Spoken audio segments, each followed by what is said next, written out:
صدای محبوب برای نسل‌های افغانستان، حتی در زمانی که موسیقی در افغانستان را ممنوع کردند. صدای احمد ظاهر مجلس آرای محفل‌های جوانان است.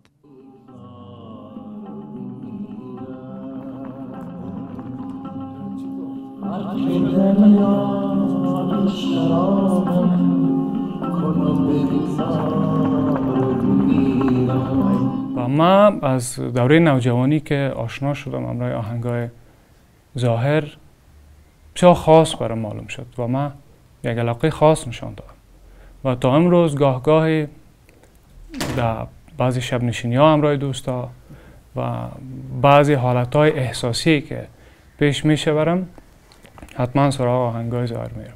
نظر به حالات فعلی شب نشینی برپا کردن یا با جمعی از دوستا یک جای نشستن بسیار مشکل است، با صد ترس و لرز که اتفاقی نفته.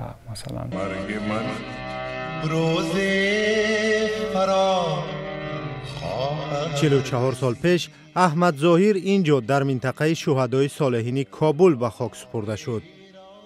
مقبره او که در نیمه سالهای 1990 در عهد پیشین طالبان ویران شده بود، حدود 20 سال پیش بازسازی شد و هر سال در این روزها به عیادتش می آمدند.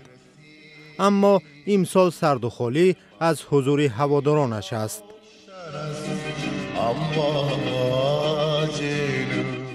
حتی رستورانی به نام کلبه احمد ظاهر که در نزدیکی خانه او بود بسته است و تمام نشانه های او را از در و دیوار رستوران برچیدند. کانون فرهنگی به نام احمد ظاهر هم در سال روز مرگ او اجازه یادبود او را نداشت. نظر با پلیسی دولت فعالیت‌های موسیقی نداریم. فعالیت دیگه که مراقبت از آرامگاه مرحوم احمد ظاهر است، همین تجلیل سالگردایش است. دیگه این مسائلی که به دوش کانون فرهنگی احمد ظاهر میشد سابقا حال فعلا هم فعالیت میکنه. سالگردش در آن سوی مرز در تاجیکستان هر سال با گرمی و دور از ترس و اضطراب برگزار می شود.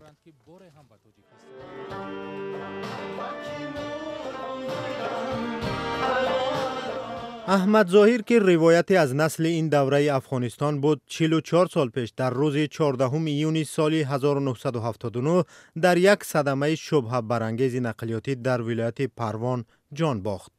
ادعای وجود دارد که مقامات دولتی در مرگ او نقش داشتند، اما هیچ تحقیقات رسمی و بی‌طرفانه مرگ او صورت نگرفت. احمد ظاهر تنها 2 آهنگ در تلویزیون ملی افغانستان ضبط کرده است، اما در کنار آن 14 آلبوم صوتی، 10 سرود مجلسی او وردی زبان هاست. حتی در این روزهایی که شنیدن و اجرای موسیقی در افغانستان گناه شمرده می شود.